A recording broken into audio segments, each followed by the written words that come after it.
साथियों, हाँ मैं लेकर आया हूँ आज आपके लिए फिर से एक न्यू क्लास। इस क्लास पर अपन पढ़ने वाले हैं यहाँ पर 40 महत्वपूर्ण प्रश्न जो आगामी एग्जाम की दृष्टि से बहुत ही इंपॉर्टेंट रहने वाले हैं। तो साथियों, जुड़ जाइए चैनल से और बने रहिए वीडियो के अंत तक। जितने भी विद्यार्थी नए जुड़े हैं सब चैनल को सब्सक्राइब कर लो ताकि आने वाली हर क्लास आपको मिल सके। ओके साथियों, चलो बढ़ते अपनी क्लास की ओर। अपनी क्लास का पहला क्वेश्चन है यहाँ पर कि 1858 ईस्वी में कंपनी की ओर से राजपूत राज्यों से संधि करने वाला अधिकारी था। तो क्वेश्चन कह रहा है कि जो 1818 ईस्वी में कंपनी की ओर से जो राजपूत राज्यों से संधि करने वाला अधिकारी था वो कौन था। किनसे? राजपूत राज्यों से जो संधि करने वाला अधिकारी था वो कौन था, देखते हैं। मॉक मैसन, जेम्स फर्ग्यूसन, चार्ल्स हेक्टर या फिर चार्ल्स मेटकॉफ। तो कौन था? अपना राइट आंसर हो जाएगा यहाँ पर क्या अपना राइट आंसर होगा? डी अपना राइट आंसर हो जाएगा कि जो चार्ल्स मेटकॉफ था वह राजपूत राज्यों से संधि करने वाला अधिकारी था। किसकी तरफ से? ईस्ट इंडिया कंपनी की तरफ से। और कब की बात है? 1818 की। जो 1818 में कंपनी की ओर से राजपूत राज्यों से संधि करने वाला अधिकारी था वो था चार्ल्स मेटकॉफ। ओके साथियों, याद रहेगा आपको। अच्छा क्वेश्चन है, ऐसे क्वेश्चन एग्जाम पर रिपीट होते हैं या फिर पूछे जाते हैं, तो आप अच्छे से क्वेश्चंस को पढ़ो, याद रखो। ओके, नेक्स्ट क्वेश्चन है अपना कि हटुंडी अजमेर में गांधी आश्रम की स्थापना के द्वारा की गई। तो जो हटुंडी अजमेर में स्थित गांधी आश्रम है उसकी स्थापना है वो किसके द्वारा की गई थी? तो अर्जुन लाल सेठी, हरिभाऊ उपाध्याय, जमनालाल बजाज या फिर माणिक्यलाल वर्मा। तो जो हटुंडी अजमेर में गांधी आश्रम है उसकी स्थापना की गई, वह की गई हरिभाऊ उपाध्याय के द्वारा। किसके द्वारा? हरिभाऊ उपाध्याय के द्वारा। बी अपना राइट आंसर यहाँ पर हो जाएगा बच्चों। साथियों, क्वेश्चंस को अच्छे से पढ़ो और फिर आंसर करो, कमेंट्स में आंसर करो साथियों, आंसर किया करो। उससे क्या है कि आपको इंटरेस्ट रहता है, इंटरेस्ट बढ़ता है आपका भी, और वो क्वेश्चन हमेशा के लिए आपको दिमाग में बना रहता है। ओके, नेक्स्ट क्वेश्चन है अपना कि विजय सिंह पथिक ने किस समाचार पत्र के माध्यम से बिजोलिया किसान आंदोलन का प्रचार पूरे भारत में कर दिया था? तो जो विजय सिंह पथिक थे उन्होंने जो बिजोलिया किसान आंदोलन था उसका प्रचार पूरे भारत में कौन से पत्रिका के माध्यम से किया था? कौन से समाचार पत्र के माध्यम से किया था? तो देखते हैं, नवीन राजस्थान, तरुण राजस्थान या फिर युगांतर या फिर प्रताप। तो अपना राइट आंसर क्या होगा? अपना राइट आंसर यहाँ पर हो जाएगा प्रताप। डी अपना राइट आंसर हो जाएगा कि जो प्रताप समाचार पत्र था इसके माध्यम से जो विजय सिंह पथिक थे उन्होंने बिजोलिया किसान आंदोलन का प्रचार पूरे भारत में कर दिया था, प्रताप समाचार पत्र के माध्यम से। ओके, आ जाते हैं अपने अगले क्वेश्चन पर। अगला क्वेश्चन है अपना कि चित्तौड़गढ़ स्थित विजय स्तंभ पर पहला स्मारक डाक टिकट कब जारी किया गया? तो जो चित्तौड़गढ़ पर स्थित जो विजय स्तंभ बना हुआ है उस पर पहला स्मारक डाक टिकट है वो कब जारी किया गया? तो 1974 में, 1949 में, 1986 में या फिर 1957 में। तो अपना राइट आंसर क्या होगा पहले साथियों बताओ, फटाफट से कमेंट्स में आंसर करो कि जो चित्तौड़गढ़ विजय स्तंभ पर पहला स्मारक डाक टिकट जारी हुआ वह हुआ 1949 को। कब हुआ? 1949 को, याद रहेगा आपको।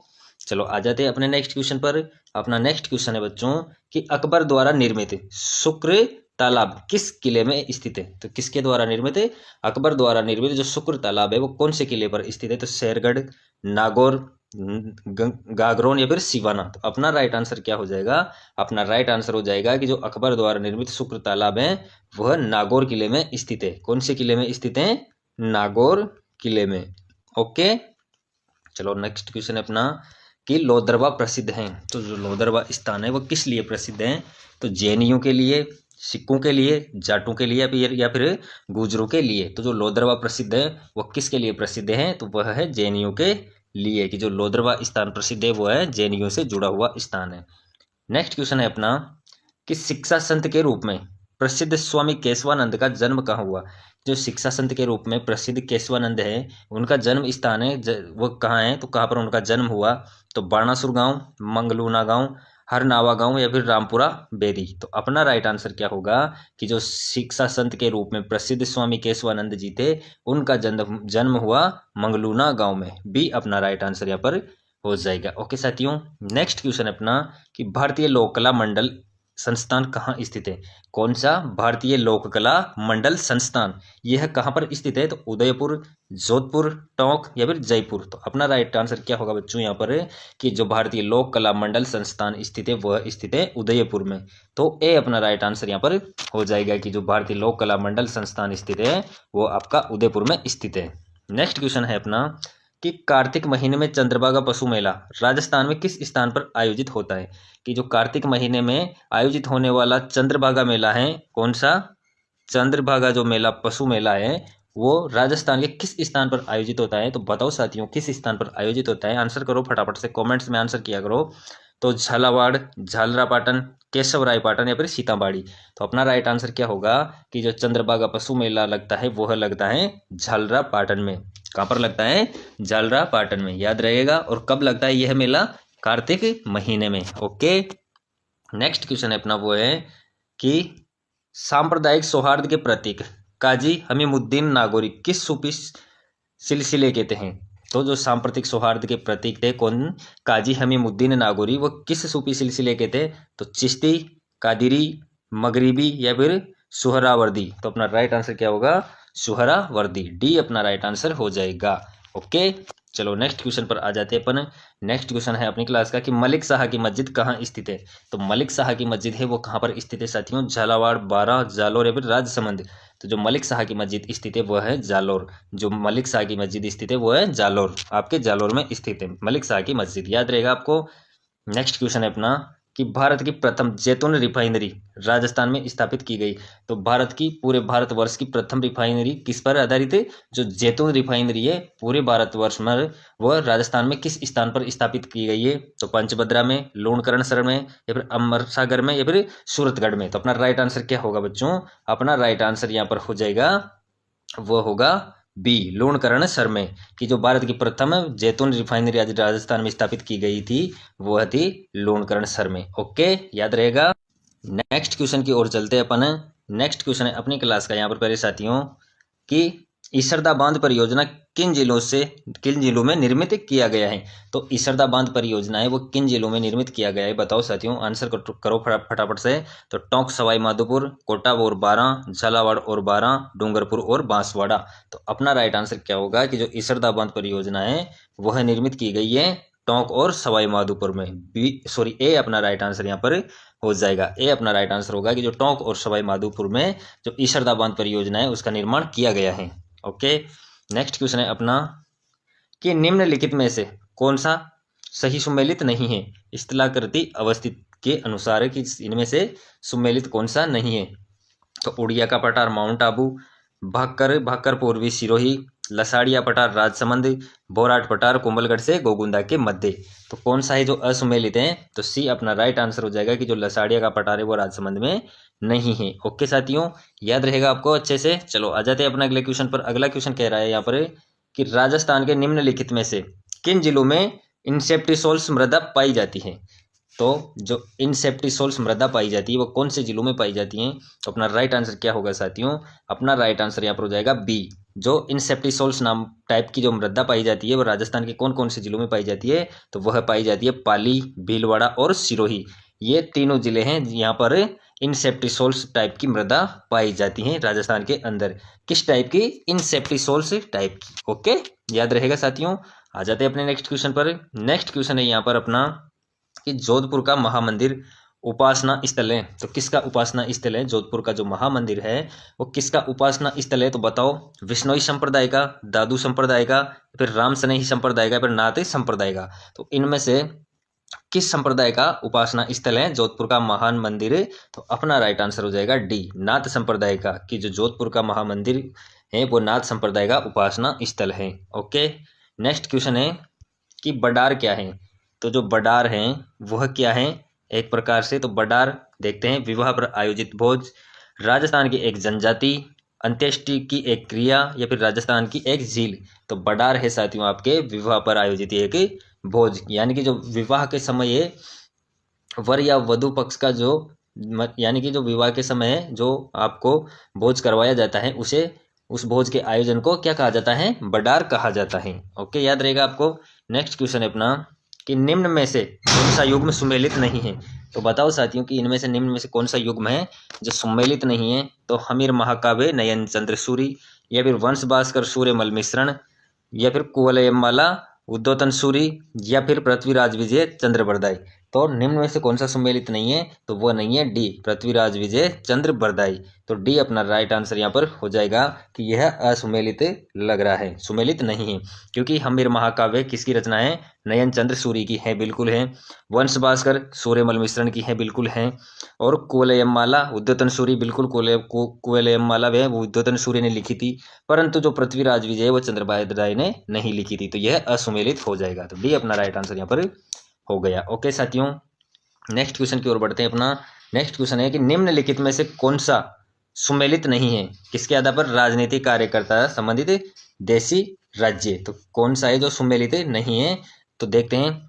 कृष्ण दत्त पालीवाल जो धौलपुर, हरिमोहन माथुर करौली, मथुरा दास माथुर मारवाड़, गोपीलाल यादव भरतपुर। तो कौन सा सुमेलित नहीं है कि राजनीतिक कार्यकर्ता संबंधित देशी राज्य, कि कौन सा कार्यकर्ता कौन सी देशी रियासत से था, तो कौन सी देशी रियासत से कौन सा राजनीतिक कार्यकर्ता, तो कौन सा असुमेलित है वो छांटना है अपन को। तो अपन राइट आंसर क्या हो जाएगा, बी, हरिमोहन माथुर करौली। जो हरिमोहन माथुर करौली हैं ये असंगत हैं, असुमेलित हैं कि राजनीति की इस देशी रियासत का, करौली देशी रियासत का राजनीतिक कार्यकर्ता था वह हरिमोहन माथुर नहीं था। तो जैसे धौलपुर का राजनीतिक कार्यकर्ता था वो था कृष्णदत्त पालीवाल, बिल्कुल था। मथुरा दास माथुर था मारवाड़ का, बिल्कुल।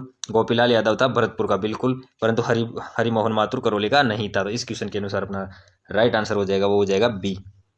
ओके, आ जाते हैं अगले क्वेश्चन पर। अगला क्वेश्चन है अपना कि भरतपुर राज्य प्रजा संघ की स्थापना हुई। जो भरतपुर राज्य प्रजा संघ था उसकी स्थापना कब हुई, तो बताओ कब हुई। पर आप फटाफट से आंसर करो साथियों, कमेंट्स करो, बताया करो, क्वेश्चंस का आंसर दिया करो। उससे आपकी जो एकाग्रता है वो बनी रहती है, क्वेश्चंस पे आपका ध्यान रहता है। और वह क्वेश्चंस आप हमेशा के लिए बोलते नहीं हो, क्यों, क्योंकि एक तो उसको आपने पढ़ा, उसको समझा और फिर उसका आंसर भी किया, तो वह अच्छे से दिमाग में बैठ जाता है। चाहे कमेंट्स किया करो, आंसर किया करो, चाहे गलत हो, क्वेश्चंस नहीं भी आ रहा है तो भी आंसर किया करो। उससे आपको ये होगा कि कितने क्वेश्चंस के आंसर क्लास में से मैं कर पा रहा हूँ। ओके, तो बताओ कि जो भरतपुर राज्य प्रजा संघ की स्थापना हुई वो कब हुई, तो 1937 में, 1928 में, 1938 में या फिर 1942 में। तो अपना राइट आंसर क्या होगा यहाँ पर, अपना राइट आंसर हो जाएगा बी, 1928 में जो भरतपुर राज्य प्रजा संघ की स्थापना हुई वो हुई 1928 को। ओके, नेक्स्ट क्वेश्चन है अपना 1857 की क्रांति के दौरान जयपुर के पॉलिटिकल एजेंट कौन थे। तो जो 1857 की क्रांति हुई उसके दौरान जो जयपुर के पॉलिटिकल एजेंट थे वो कौन थे, तो मॉकमेसन, मेजर बर्टन, विलियम ईडन या फिर मेजर मॉरिसन। तो कौन थे, तो जो 1857 की क्रांति के दौरान जयपुर के पॉलिटिकल एजेंट थे वह थे विलियम ईडन। कौन थे, विलियम ईडन, याद रहेगा आपको। जो विलियम ईडन थे वो 1857 की क्रांति के दौरान जयपुर के पॉलिटिकल एजेंट थे। तो सी अपना राइट आंसर यहाँ पर हो जाएगा। ओके, बढ़ते हैं अगले क्वेश्चन की ओर। नेक्स्ट क्वेश्चन है अपना कि निम्नलिखित में से राजस्थान के किन जिलों के समूह में मुख्यतः कछारी मृदा पाई जाती है। कौन सी मृदा, कछारी मृदा जो मुख्यतः रूप से पाई जाती है वो कौन से जिलों में पाई जाती है, तो राजस्थान के ऐसे कौन से जिले हैं जहां पर कछारी मृदा मुख्य रूप से पाई जाती है, क्वेश्चन पूछ रहा है। तो अपना राइट आंसर क्या होगा देखते हैं, भरतपुर, धौलपुर, बांसवाड़ा, डूंगरपुर, कोटा, बूंदी, बीकानेर, जैसलमेर। तो अपना राइट आंसर क्या हो जाएगा, अपना राइट आंसर हो जाएगा भरतपुर और धौलपुर की जो कछारी मृदा पाई जाती है वो पाई जाती है भरतपुर और धौलपुर जिलों में। ओके साथियों, आ जाते हैं अपन नेक्स्ट क्वेश्चन पर कि जनगणना 2011 के लिंगानुपात अनुसार राजस्थान में, तो बताओ साथियों, जो राष्ट्रीय औसत से 15 बिंदु कम है, राष्ट्रीय औसत से 6 बिंदु अधिक है, राष्ट्रीय औसत से 6 बिंदु कम है या फिर राष्ट्रीय औसत से 11 बिंदु कम है। तो जनगणना 2011 के लिंगानुपात अनुसार राजस्थान में अपना राइट आंसर हो जाएगा कि जो जनगणना 2011 के लिंगानुपात अनुसार राजस्थान में राष्ट्रीय औसत से 15 बिंदु कम है। ओके, नेक्स्ट क्वेश्चन है अपना वह है कि 2001 की जनगणना के अनुसार राजस्थान की कुल जनसंख्या में अनुसूचित जनजाति की जनसंख्या का प्रतिशत कितना है। तो बहुत अच्छा क्वेश्चन है साथियों, और पिछले एग्जाम का क्वेश्चन है कि 2011 की जो जनसंख्या जनगणना हुई उसके अनुसार क्वेश्चन पूछ रहा है कि राजस्थान की कुल जनसंख्या में, जो राजस्थान की टोटल जनसंख्या थी, टोटल पॉपुलेशन थी, उसमें अनुसूचित जनजाति की जनसंख्या का प्रतिशत कितना था। यानी कि जो अनुसूचित जनजाति थी उसका प्रतिशत था वो टोटल पॉपुलेशन में कितना था। तो देखते हैं 14.8%, 16.9%, 13.9% या फिर 13.3%। तो अपना राइट आंसर क्या होगा, अपना राइट आंसर हो जाएगा सी, 13.9%। 13.9% था वो था अनुसूचित जनजाति का जो जनसंख्या प्रतिशत था वो रहा 13.9%। जो राजस्थान की टोटल जो पॉपुलेशन थी उसमें 13.9% की योगदान था, या फिर 13.9% जो हिस्सा था वह था अनुसूचित जनजाति का। तो अपना राइट आंसर हो जाएगा सी। ओके साथियों, क्वेश्चंस को अच्छे से अपने दिमाग में बिठा लो, अच्छे से रट लो, चाहे कौन कैसी भी नीति से अपनाना पड़े अपन को, साम दाम दंड भेद नीति चाहे जो भी लगानी पड़े, अपना मेन मोटिव है क्वेश्चंस को याद रखना, क्वेश्चंस को समझना और उसको पढ़ते हुए रहना। ओके, तभी अपने क्वेश्चन दिमाग में बना रहेगा।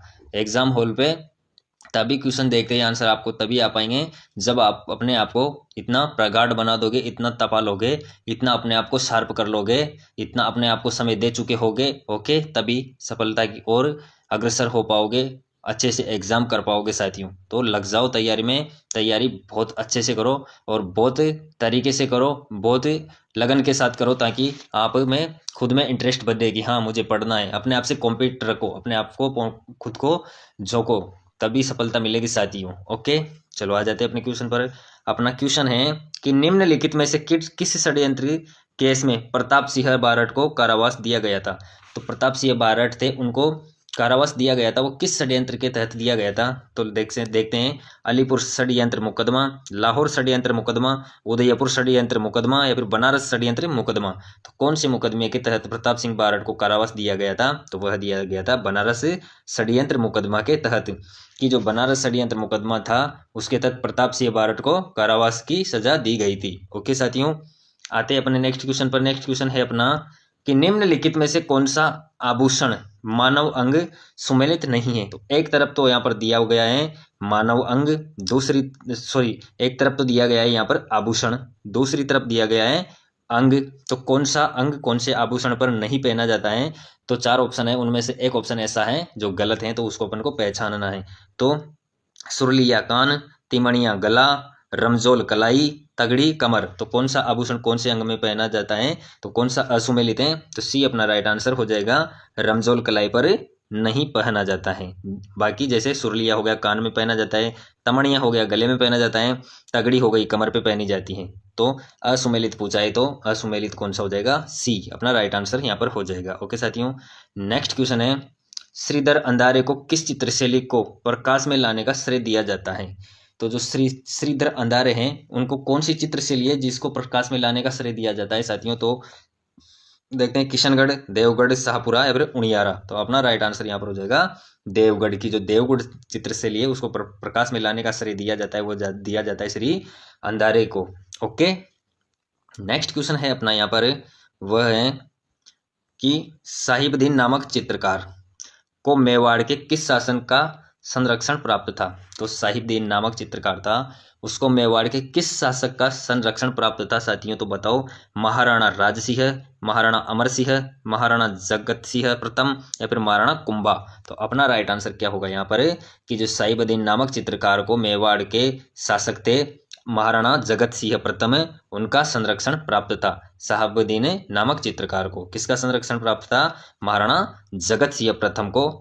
ओके, बढ़ते हैं अगले क्वेश्चन की ओर। नेक्स्ट क्वेश्चन है अपना कि फल्गुबाई का संबंध किस लोक नृत्य से है। तो फल्गुबाई का कौन से लोक नृत्य से संबंध है बताओ। भवाई नृत्य, चरी नृत्य, कालबेलिया नृत्य, या फिर तेरहताली नृत्य। तो अपना राइट आंसर यहाँ पर हो जाएगा बी, चरी नृत्य से।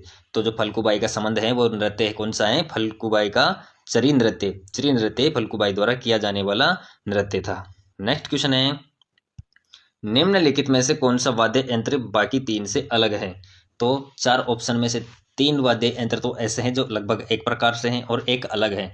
तो अपन को उस अलग वाले को पहचानना है। तो देखते हैं खड़ताल, मशक, शहनाई या फिर अलगोजा। तो अपना राइट आंसर क्या होगा, खड़ताल। तो जो खड़ताल है ये बाकी तीनों से अलग है, क्योंकि जो मशक, शहनाई और अलगोजा तीनों हैं जो हवा से बजाए जाने यानी कि फूंक मार के बजाए जाने वाले यंत्र हैं। बाकी जो खड़ताल है वह इन तीनों से अलग हैं। तो अपना राइट आंसर यहाँ पर हो जाएगा ए। ओके बच्चों, चलो नेक्स्ट क्वेश्चन की ओर बढ़ते हैं। नेक्स्ट क्वेश्चन है अपना 1857 की क्रांति में अंग्रेज एवं जोधपुर राज्य की संयुक्त सेना को किसने पराजित किया। बहुत अच्छा क्वेश्चन है कि जो 1857 का विद्रोह था, क्रांति थी, उसमें अंग्रेज एवं जोधपुर राज्य की संयुक्त सेना थी। एक तरफ तो कौन, अंग्रेज और जोधपुर की राज्य की, जोधपुर का जो राज्य था उसकी सेना, यानी कि दोनों की संयुक्त सेना, और एक तरफ दूसरी कौन कौन सी सेना थी जिसको पराजित किया था, तो ठाकुर कुशाल सिंह ने, जयदयाल ने, मेहराब खान ने, या फिर रावत राम सिंह ने। तो अपना राइट आंसर हो जाएगा ठाकुर कुशाल सिंह ने, ए अपना राइट आंसर हो जाएगा कि जो अंग्रेजों और जोधपुर की दोनों की संयुक्त जो सेना थी उसको ठाकुर कुशाल सिंह ने परास्त कर दिया था अकेले ने ही। ओके, नेक्स्ट क्वेश्चन अपना साथियों, निम्नलिखित ठिकानों में से किसने चवरीकर लगाया? तो कौन सा ठिकाना था जिसके द्वारा चवरीकर लगाया गया? तो कुचामन, डीडवाना, भैंसरोडगढ़ या फिर बिजोलिया। तो अपना राइट आंसर क्या होगा यहाँ पर? अपना राइट आंसर हो जाएगा बच्चों यहाँ पर बिजोलिया, कि जो बिजोलिया ठिकाना था उसने सर्वप्रथम चवरीकर लगाया था। ओके, चलो अगले क्वेश्चन की ओर बढ़ते अपन। नेक्स्ट क्वेश्चन है कि महणसर प्रसिद्ध है, तो जो महणसर है वो किसके लिए प्रसिद्ध है? तो सोने की चित्रकारी के लिए, मुगलकालीन चित्रों की अधिकता के लिए, 360 खिलाड़ियों की हवेली के लिए, या फिर सती माता मंदिर के लिए। तो किसके लिए प्रसिद्ध है महणसर? तो महणसर प्रसिद्ध है सोने की चित्रकारी के लिए, ए अपना राइट आंसर यहाँ पर हो जाएगा। ओके साथियों, अगला क्वेश्चन है कि बातारी फुलवारी कितने खंडों में विभक्त हैं? तो जो बातारी फुलवारी नामक ग्रंथ है वो कितने खंडों में विभक्त है साथियों? बहुत अच्छा क्वेश्चन है, बहुत बार पूछा गया क्वेश्चन है। तो बताओ साथियों, कमेंट्स करो फटाफट में। आप कमेंट्स नहीं करते हो तो बताओ, कमेंट्स करो कि जो बातारी फुलवारी है कितने खंडों में विभाजित है। तो बताओ 8, 10, 14 या फिर 16। तो अपना राइट आंसर हो जाएगा यहाँ पर सी, 14 खंडों में विभक्त हैं। कौन? बातों की जो बातारी फुलवारी नामक पुस्तक है वह 14 खंडों में विभक्त है, याद रहेगा आपको। चलो आ जाते हैं अगले क्वेश्चन पर। नेक्स्ट क्वेश्चन है अपना कि गोविंद देव मंदिर जयपुर एवं मदन मोहन मंदिर करौली का संबंध किस संप्रदाय से है? तो कौन कौन से? एक तो गोविंद देव मंदिर कहाँ का? जयपुर का, जो जयपुर का गोविंद देव जी का मंदिर है, एक तो उसकी बात हो रही है। दूसरा है मदन मोहन मंदिर करौली का, जो करौली में स्थित मदन मोहन मंदिर है, दूसरा उसकी बात हो रही है। तो इन दोनों का संबंध है वह किस प्रकार, किस संप्रदाय से संबंधित है? तो दोनों मंदिर है वो कौन से संप्रदाय से संबंधित है, क्वेश्चन पूछ रहा है। किस किस के लिए? एक तो राधा गोविंद मंदिर जयपुर और एक मदन मोहन मंदिर करौली का संबंध है वह किस संप्रदाय से है? तो किस संप्रदाय से देखते हैं, नाथ, वल्लभ, राम सनेही या फिर गोड़िये। तो अपना राइट आंसर क्या होगा? अपना राइट आंसर हो जाएगा डी, गोड़िये, कि जो दोनों मंदिर का संबंध है वह गोड़िये संप्रदाय से संबंधित है, और दोनों ही मंदिर बहुत प्रसिद्ध मंदिर है, बहुत चर्चित मंदिर है साथियों। ओके, अगला क्वेश्चन है केसरी सिंह बारट ने चेतावनीराज चुंगटिया किसको संबोधित करते लिखा? तो बताओ साथियों कि केसरी सिंह बारट ने जो पुस्तक लिखी थी चेतावनीराज चुंगटिया, वो किसको संबोधित करके लिखी थी? तो महाराणा प्रताप सिंह को, महाराणा फतेह सिंह को, महाराणा अजीत सिंह को, या फिर मिर्जा राजा जय सिंह को। तो अपना राइट आंसर हो जाएगा यहाँ पर बी, महाराणा फतेह सिंह को, कि केसरी सिंह बारट ने जो चेतावनीराज चुंगटिया पुस्तक लिखी वो महाराणा फतेह सिंह को संबोधित करके लिखी थी। ओके, याद रहेगा आपको। इसी के साथ अपनी क्लास यहाँ पर समाप्त होती है साथियों। वीडियो के अंत तक बने रहने के लिए बहुत बहुत धन्यवाद। और साथियों, जितने भी विद्यार्थी नए जुड़े हैं वो चैनल को सब्सक्राइब करके बेल आइकन दबा लो, ताकि आने वाली हर क्लास का नोटिफिकेशन आपको मिल सके। और चतुर्थ श्रेणी वाले विद्यार्थी जितने भी नए जुड़े हैं वो सब्जेक्ट वाइज क्लास पाने के लिए प्ले लिस्ट में जाकर अन्य क्लास देख सकते हैं सब्जेक्ट वाइज। ओके, धन्यवाद।